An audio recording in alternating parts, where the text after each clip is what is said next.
Hello，大家好，我是老二。大家有想过在生存里面是能够随时随地可以进行传送的这个功能吗？这个听起来很不可思议哦，但是我做出来了。这个今天要跟大家分享的就是你在生存里面，只要在主世界里你不管探险跑了多远，你随时都可以传送回这个机器的位置，这样的一个设计。那我们废话不多说，来看一下这个原理到底是什么。首先，这边是一个7格深的水柱，然后最底下是灵魂沙。那当它有7格水的时候，我们可以对它投中介珍珠，然后它会浮在这个水面上。那如果我们能够控制这个地板门，让它盖起来，我们就传送回来了。不管我们身在多远它只要能够盖起来，那就可以传送回来。那我们再丢一个中介珍珠，然后呢，它的原理呢是透过这个日光感测器，所以我们只要在野外到晚上刚入夜的前30秒进行睡觉，我们就可以传送回来。那如果过了30秒之后再睡呢，你就可以正常的跨夜，而不会传送。所以基本上你可以在野外去选择你什么时候要传送回这个位置。所以当你在冒险跑到远古城市等等很远的地方，你想要传送回家的时候，就可以用这样的机器帮你传送回来。那它的原理就是可以看到这边有2个日光感测器那我方便大家看，所以我去装了一个材质包，上面会显示这个日光感测器的红时讯号。那现在是白天，所以它这边是15。那这个是月光感测器，把它切换右键之后会变成月光感测器，基本上就是晚上才会有讯号的版本。然后它如果是白天的情况下，它就会推这个方块过来，但是它现在这边没有讯号。但假设我们现在是刚入夜的情况，我们把时间调到是刚入夜，我们插个火把，这里有点太暗了。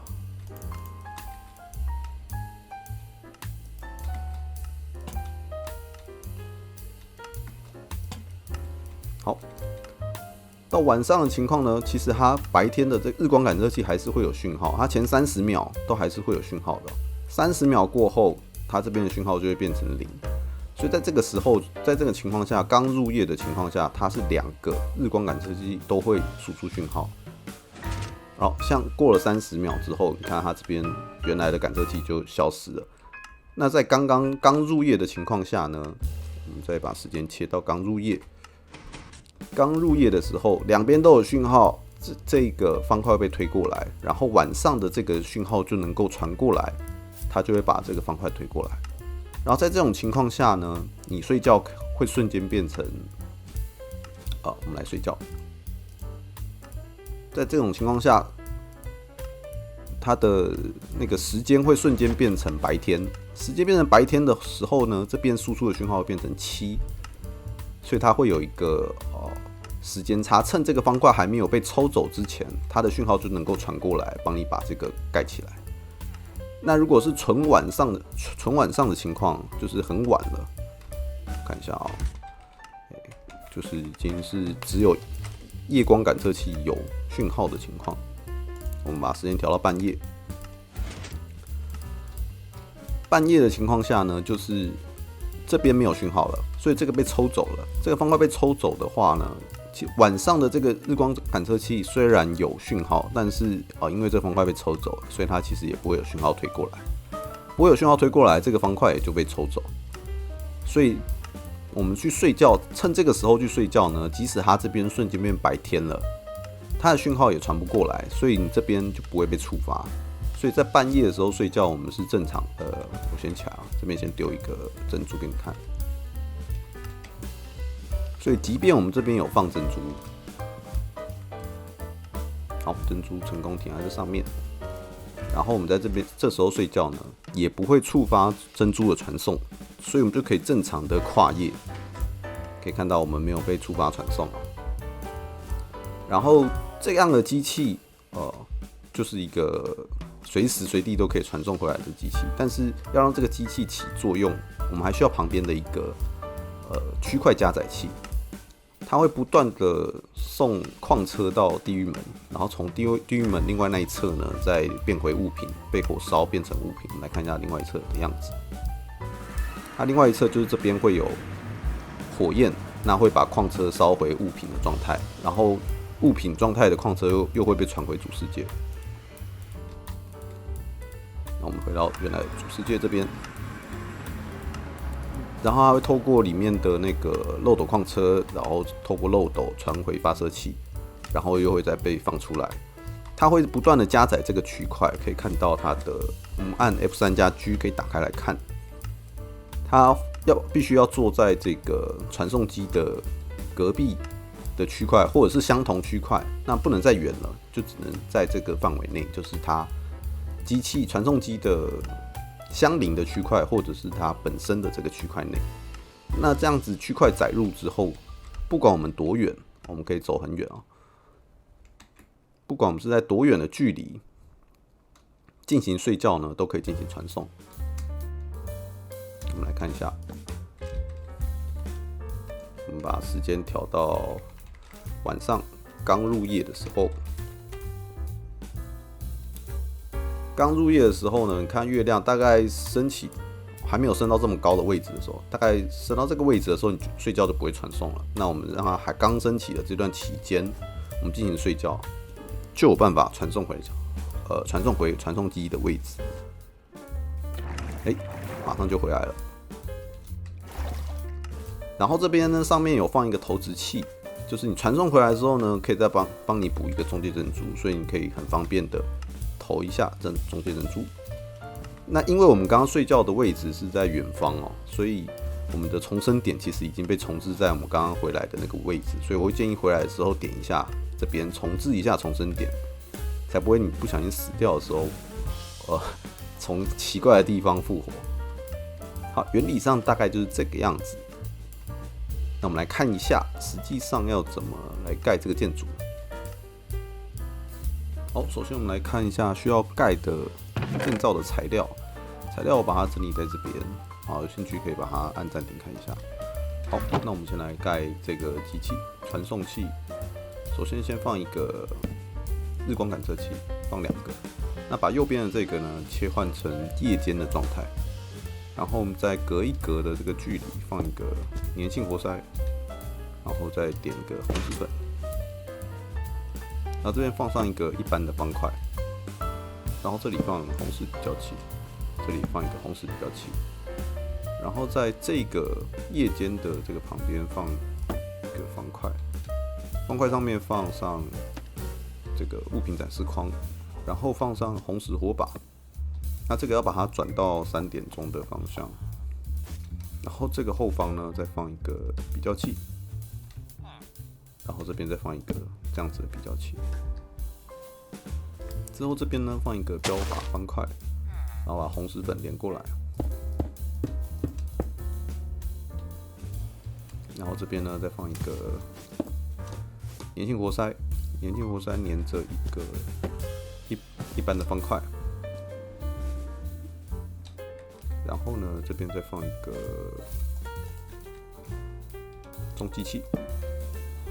这中继器要再往后延迟一格，然后这个放一般的方块，上面再插一个红石火把，红石火把前面呢放地板门，然后红石火把的上面我放一个投掷器，然后接着在那个地板门的这边。好像敲7个，1、2、3、4、5、6、7个，1、2、3、4、5、6、7，然后第8格呢放上灵魂沙，然后倒上7桶水。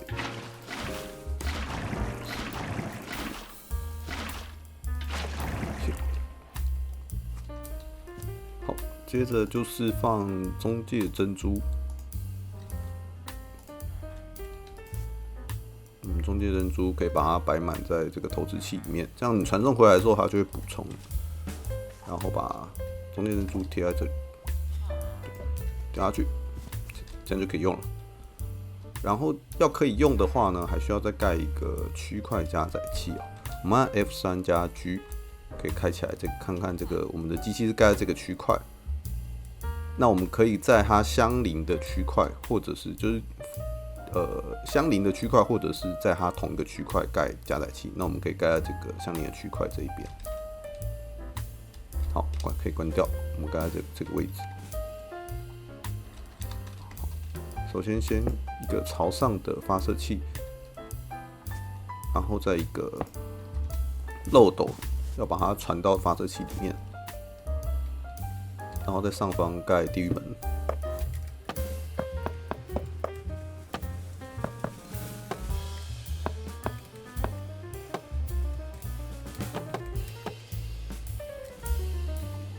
把红石火把插在这个发射器上面。然后我们放上感测铁轨，这边再放一个铁轨，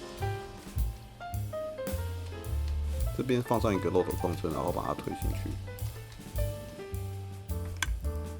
让它可以完全重叠在这个位置。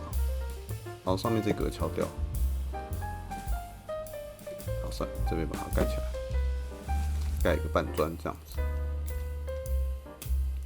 然后我们到地狱具，我们点火，从右边这格进去传送门。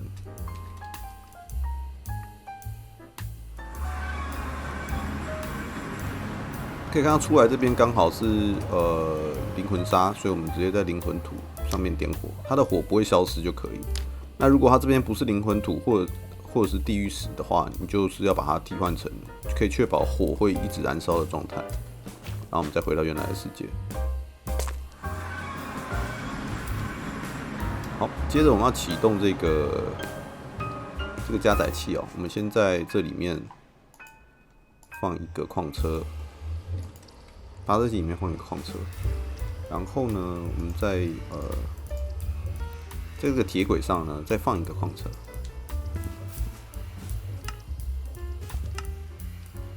那矿车传到对面去会被火烧掉，变回物品，再传回来，这样子加载器就好了。然后我会建议在放个床啊，在这个传送器旁边放个床，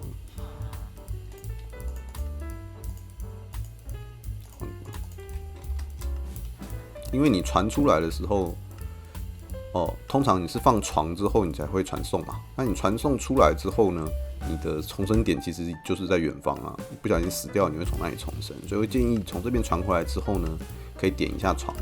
再去做你的事情，这样比较不会，醒来发现死掉，发现自己在奇怪的地方。好，这个版本就是刚入夜的时候睡觉会进行传送。那有的人可能会想说，我希望是刚入夜的时候睡觉是跨夜不传送，然后过一阵子，比方过了30秒之后的睡觉才是传送。那这个要做修改也很好改哦，你需要做一下这个调整。把这边放上一个标靶方块，这个红石本敲掉，拿红石火把插在这个位置，然后这边点上红石本。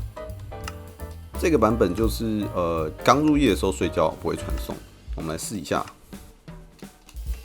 现在是刚入夜的时候，我们现在睡觉，如果做对的话，它是不会传送，它只是会跨夜而已。你可以看它没有传送。那如果我们是进入晚上之后是比较深夜的情况，我们等一下等个30秒左右，再睡觉就会传送过来。大概是月亮超过那个房子的高度的时候，差不多就是可以睡觉的时候啊。如果你不确定什么时间，你也可以拿着时钟对着看一下。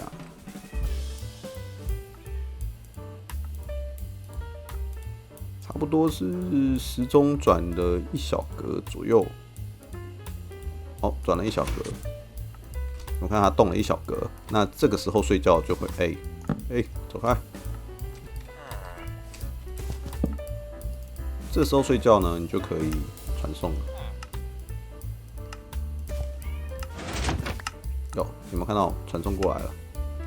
那这个就是完整的版本啊。好，最后呢，要跟各位讲几个这个传送机的注意事项哦。第一个，那个区块加载器啊，如果你在远方离开游戏的话呢，它就会失去效果。等于说你出去外面探险，你还没有触发这个回家传送机的时候呢，你要想清楚哦，先不要退出游戏哦。一旦你退出游戏之后，这个传送机制就失效了。那如果你是在伺服器上面哦，你关闭游戏就没有关系，只要伺服器还是开着就没有问题。但是如果伺服器关闭重开了，那你这个机器就变成你还要再手动启动一次这个区块加载机才会有效。